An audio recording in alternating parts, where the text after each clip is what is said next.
ರಾಯಚೂರಿನಲ್ಲಿ ಕನ್ನಡ ರಾಜ್ಯೋತ್ಸವ ಜಿಲ್ಲಾ ಉಸ್ತುವಾರಿ ಸಚಿವ ಡಾಕ್ಟರ್ ಶರಣಪ್ರಕಾಶ್ ಪಾಟೀಲ್ ಅವರಿಂದ ಧ್ವಜಾರೋಹಣ.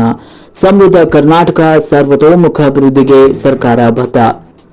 ರಾಯಚೂರಿನಲ್ಲಿ 70ನೇ ಕನ್ನಡ ರಾಜ್ಯೋತ್ಸವದ ಅಂಗವಾಗಿ ರಾಯಚೂರಿನ ಜಿಲ್ಲಾ ಮಹಾತ್ಮ ಗಾಂಧೀಜಿ ಕ್ರೀಡಾಂಗಣದಲ್ಲಿ ಜಿಲ್ಲಾ ಉಸ್ತುವಾರಿ ಸಚಿವ ಡಾಕ್ಟರ್ ಶರಣಪ್ರಕಾಶ್ ಪಾಟೀಲ್ ಅವರು ಧ್ವಜಾರೋಹಣ ನೆರವೇರಿಸಿರುವ ಸಂದರ್ಭದಲ್ಲಿ ಅವರು ಕಾರ್ಯಕ್ರಮವನ್ನು ಕುರಿತು ಮಾತನಾಡಿದರು. ಸಿಎಂ ಸಿದ್ದರಾಮಯ್ಯ ಅವರು ಡಿಕೆ ಶಿವಕುಮಾರ್ ಪ್ರತಿಯೊಂದು ಕೆಲಸಕ್ಕೆ ಆದ್ಯತೆ ನೀಡಿ ಸಮೃದ್ಧ ಕರ್ನಾಟಕ ಅಭಿವೃದ್ಧಿಗೆ ಬದ್ಧವಾಗಿದೆ ಅಂತ ಹೇಳಿದರು. ಈ ವೇಳೆ ರಾಯಚೂರು ನಗರ ಕ್ಷೇತ್ರದ ಶಾಸಕ ಡಾಕ್ಟರ್ ಎಸ್ ಶಿವರಾಜ್ ಪಾಟೀಲ್ ರವರು ಈ ಸಂದರ್ಭದಲ್ಲಿ ಅಧ್ಯಕ್ಷತೆ ವಹಿಸಿಕೊಂಡಿದ್ದರು. ಮುಖ್ಯ ಅತಿಥಿಗಳಾಗಿ ಕರ್ನಾಟಕ ಪರಿಶಿಷ್ಟ ಪಂಗಡಗಳ ಅಭಿವೃದ್ಧಿ ನಿಗಮದ ಅಧ್ಯಕ್ಷರು, ರಾಯಚೂರು ಗ್ರಾಮಾಂತರ ಕ್ಷೇತ್ರದ ಶಾಸಕ ಬಸನಗೌಡ ದದ್ದಲ್, ರಾಯಚೂರು ಲೋಕಸಭಾ ಸದಸ್ಯ ಜಿ ಕುಮಾರ್ ನಾಯಕ್, ವಿಧಾನ ಪರಿಷತ್ ಶಾಸಕ ಎ ವಸಂತಕುಮಾರ್, ಮಹಾನಗರ ಪಾಲಿಕೆ ಅಧ್ಯಕ್ಷರಾದ ನರಸಿಂಹಲು ಮಾಡಗಿರಿ, ಕೃಷಿ ಉತ್ಪನ್ನ ಮಾರುಕಟ್ಟೆ ಸಮಿತಿ ಅಧ್ಯಕ್ಷರಾದ ಮಲ್ಲಿಕಾರ್ಜುನ ಗೌಡ, ನಗರಾಭಿವೃದ್ಧಿ ಪ್ರಾಧಿಕಾರದ ಅಧ್ಯಕ್ಷರಾದ ರಾಜಶೇಖರ ರಾಮಸ್ವಾಮಿ, ರಾಯಚೂರು ತಾಲೂಕು ಗ್ಯಾರಂಟಿ ಯೋಜನೆಗಳ ಅನುಷ್ಠಾನ ಸಮಿತಿ ಅಧ್ಯಕ್ಷರಾದ ಪವನ್ ಕಿಶೋರ್ ಪಾಟೀಲ್, ಜಿಲ್ಲಾಧಿಕಾರಿಗಳಾದ ನಿತೀಶ್ ಕೆ, ಜಿಲ್ಲಾ ಪಂಚಾಯತ್ ಮುಖ್ಯ ಕಾರ್ಯನಿರ್ವಾಹಕ ಅಧಿಕಾರಿಗಳಾದ ಈಶ್ವರ್ ಕುಮಾರ್ ಕಾಂದು,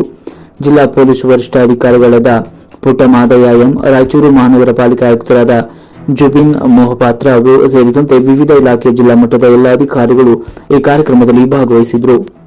ವರದಿ ವೀರನಗೌಡ, ಗಾರಳದಿನ್ನಿ, ರಾಯಚೂರು. ಬಸವಾದಿಶರಣರ ವಚನ ಸಾಹಿತ್ಯ ಕನ್ನಡದಲ್ಲಿ ಇರ್ತಕ್ಕಂಥದ್ದು ನಮ್ಮೆಲ್ಲರಿಗೂ ಬಹಳ ಹೆಮ್ಮೆಯ ವಿಷಯ. ಅದೇ ರೀತಿ ದಾಸ ಸಾಹಿತ್ಯ ಮತ್ತು ವಚನ ಸಾಹಿತ್ಯ ಇವತ್ತು ನಮ್ಮ ಎರಡು ಕಣ್ಣುಗಳಾಗಿವೆ. ಈ ರೀತಿ ನಮ್ಮ ಸರ್ಕಾರ ಕನ್ನಡದ ಬೆಳವಣಿಗೆಗೆ ಬದ್ಧವಾಗಿದೆ. ನಮ್ಮ ಸರ್ಕಾರ ಯಾವತ್ತೂ ಜನಪರ ಜನಹಿತದಲ್ಲಿ ಕೆಲಸ ಮಾಡ್ತಕ್ಕಂಥ ಪ್ರಾಮಾಣಿಕ ಪ್ರಯತ್ನ ಮಾಡ್ತಾ ಇದೆ.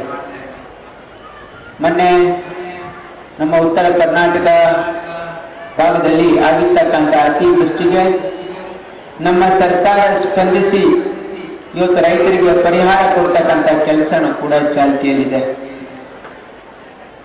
ನಮ್ಮ ಸರ್ಕಾರ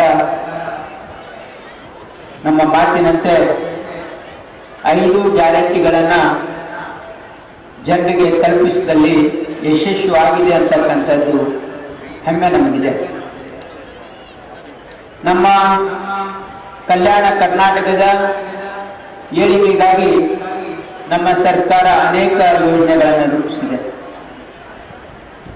ಇಲ್ಲಿ ಕಲ್ಯಾಣ ಕರ್ನಾಟಕ ಅಭಿವೃದ್ಧಿ ಮಂಡಳಿಗೆ ಪ್ರತಿ ವರ್ಷ 5,000 ಕೋಟಿ ಕೊಡ್ತಕ್ಕಂಥದ್ದು ನಮ್ಮ ಸರ್ಕಾರದ ಈ ಭಾಗದ ಅಭಿವೃದ್ಧಿಗೆ ಬದ್ಧತೆಯನ್ನು ಪ್ರದರ್ಶಿಸುತ್ತದೆ.